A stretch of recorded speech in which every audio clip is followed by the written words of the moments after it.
Lancé en 2020 et décliné en une version coupée l'année suivante, le SUV électrique Škoda Enyaq a fait l'objet de plusieurs évolutions depuis, dont une importante mise à jour technique et un gain d'équipement début 2024.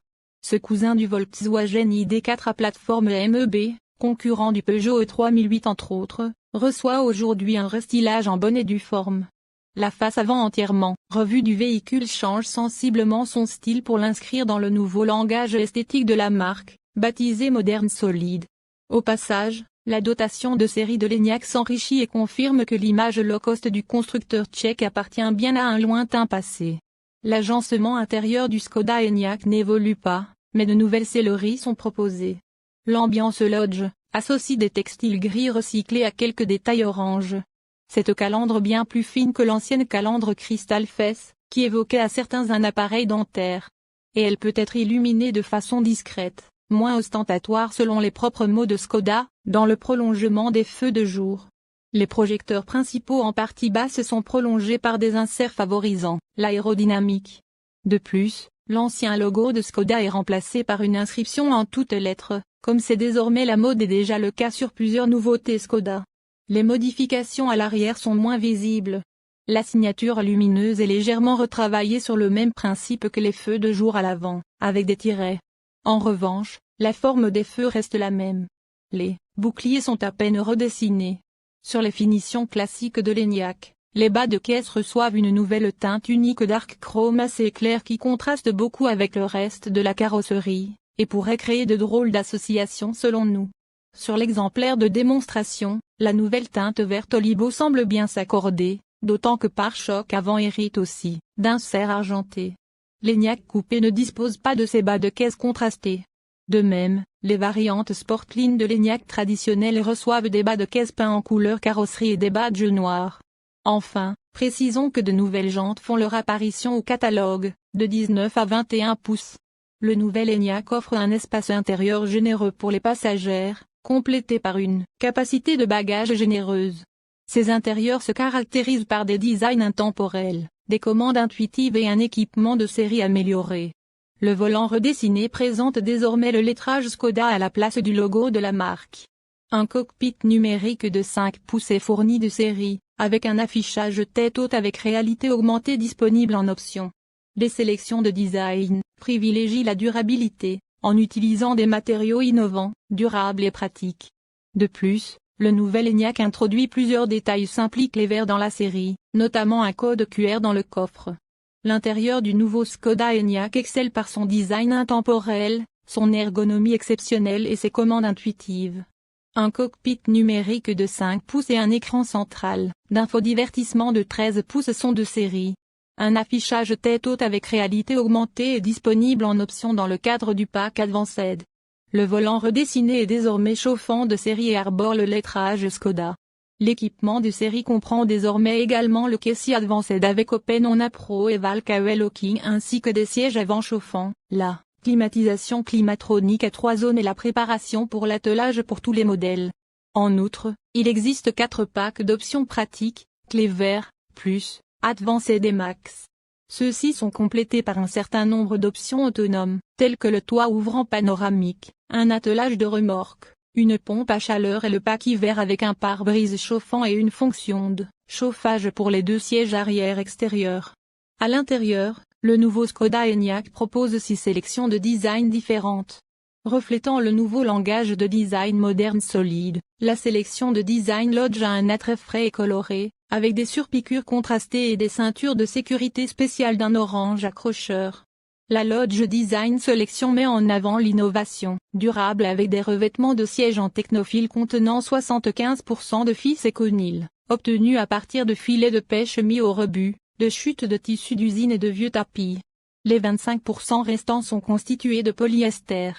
Le revêtement à dominante gris foncé de la nouvelle Lodge Design Selection est composé de housses de siège en cuir synthétique et microfibre Sudia avec de nouvelles coutures contrastantes vert clair. Dans l'élégante Swing Design Selection, les housses de siège sont constituées d'un mélange de cuir noir et de cuir synthétique avec des coutures marron. Dans l'Eco-Suite Design Selection, le cuir couleur cognac est tanné selon un procédé écologique qui utilise des extraits de feuilles d'olivier. Cela permet d'utiliser efficacement les matières foliaires considérées comme des déchets dans d'autres industries de transformation. Les sièges à réglage électrique de 2 versions suite disposent désormais également d'une fonction de ventilation. La Sportline Design Selection propose des sièges sport noirs avec appuie-tête intégré, un revêtement en sudia/cuir synthétique et des coutures contrastantes grises. La nouvelle Škoda Enyaq introduit plusieurs nouveaux détails s'impliquent les verts dans la série.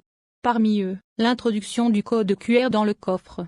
Parmi les autres fonctionnalités s'implique le V notable, citons un grattoir à glace durable avec jauge de profondeur de bande de roulement intégré dans le panneau de porte du coffre, un parapluie durable dans le compartiment de la porte du conducteur et des poches pour téléphone portable à l'arrière des sièges avant. Le coffre offre également 2 crochets pour sac et un couvre-coffre rétractable, qui peut être actionné d'une simple pression. Parmi les autres innovations améliorant le confort, citons la fonction chauffage, qui active automatiquement jusqu'à 4 fonctions de chauffage, et les ports USB-C à charge rapide à l'avant et à l'arrière avec une puissance allant jusqu'à 45 watts. Comme pour le modèle actuel lancé en 2020, le Škoda Enyaq repose sur la plateforme MEB du groupe Volkswagen. La même qui accueille, entre autres, le Cupra Tavascan. Pour son lancement français, le SUV fait simple, seuls seront disponibles les Škoda Enyaq 85 et 85X. Transmission intégrale. Soit un moteur électrique de 210 kW, 286 chevaux et 545 Nm de couple, en propulsion. L'Enyaq 85X accueille en plus un moteur électrique asynchrone sur l'essieu avant. Ce qui permet d'offrir une transmission intégrale en ajustant la puissance transmise aux roues avant. La liaison au sol peut également compter sur une suspension McPherson à l'avant et une suspension multibras à l'arrière. Amortisseurs adaptatifs DCC et direction assistée progressive sont par ailleurs au programme. Le tout permettant d'atteindre les 180 km/h de vitesse maximale en toute stabilité. À 130 km/h chez nous, cela devrait suffire. Les Škoda Enyaq et Enyaq Coupé sont alimentés par une batterie lithium-ion de 82 kWh brut, pour 77 kWh net. Selon la marque, celle-ci autoriserait jusqu'à 590 km en cycle W et LTP, soit la même chose ou presque qu'auparavant ou presque, avec une consommation urbaine très économique de l'ordre de 13 kWh 100 km environ. Des valeurs à vérifier en conditions réelles évidemment, lors de nos futurs essais sur parcours mixte. L'une des seules différences techniques se passe côté recharge. Le Škoda Enyaq 85 accepte jusqu'à 135 kW de puissance, contre 175 kW pour l'Enyaq 85X. En pratique, cela représente un 10 à 80% en 28 minutes de charge rapide. On aurait tout de même aimé une puissance de charge un peu plus élevée pour la version propulsion. L'ensemble des modèles se recharge également à 11 kW en AC.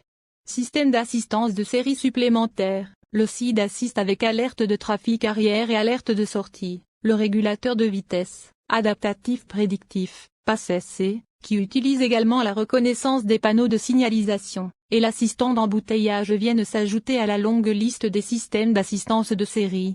Chaque Enyaq est également équipé du Front Assist avec protection prédictive des cyclistes, protection prédictive des piétons, assistance à l'évitement des collisions et assistance au virage, Lane Assist, de base, SID Assist avec alerte de trafic arrière et alerte de sortie, assistance attention et somnolence et assistance Cray Protect sont également toujours inclus de série. L'assistant de voie adaptatif fait partie de l'assistant de voyage en option, désormais amélioré par l'utilisation de données en essaim collectées auprès des véhicules du groupe Volkswagen. L'Enyaq télécharge en continu des cartes détaillées de son environnement, créées par les véhicules qui ont déjà traversé la zone. Ces données, protégées par une anonymisation en 2 phases, augmentent l'efficacité et l'adaptabilité du système dans diverses situations de conduite. Le Travel Assist comprend également le régulateur de vitesse adaptatif, opérationnel à toutes les vitesses, ainsi que l'assistant d'embouteillage et l'assistant d'urgence. L'actuel Škoda Enyaq EV est déjà une réussite. Un look valorisant, un équipement de pointe, et une montée en gamme massive en fait donc son succès. Avec la version restylée, le Tchèque propose un SUV électrique plus raffiné, et encore plus équipé afin d'être en phase avec la concurrence. Pour l'heure, Škoda ne nous donne pas encore de tarifs. Pour rappel et à titre indicatif, l'actuel Enyaq 85 démarrait à 53 000 €. et 61 000 € en Sportline. Plus équipé qu'auparavant, il y a fort à parier qu'il démarre désormais autour de 55 000 €. En face, le Tesla Model Y propulsion à grande autonomie démarre à 47 000 € avant bonus de 4 000 €. Pas de variante en YAC 80 prévue pour le moment, qui pour rappel débutait à 48 000 € en IV coupé. Positionnement et prestations /équipement oblige, le SUV électrique Škoda devrait continuer à tenir tête à la concurrence.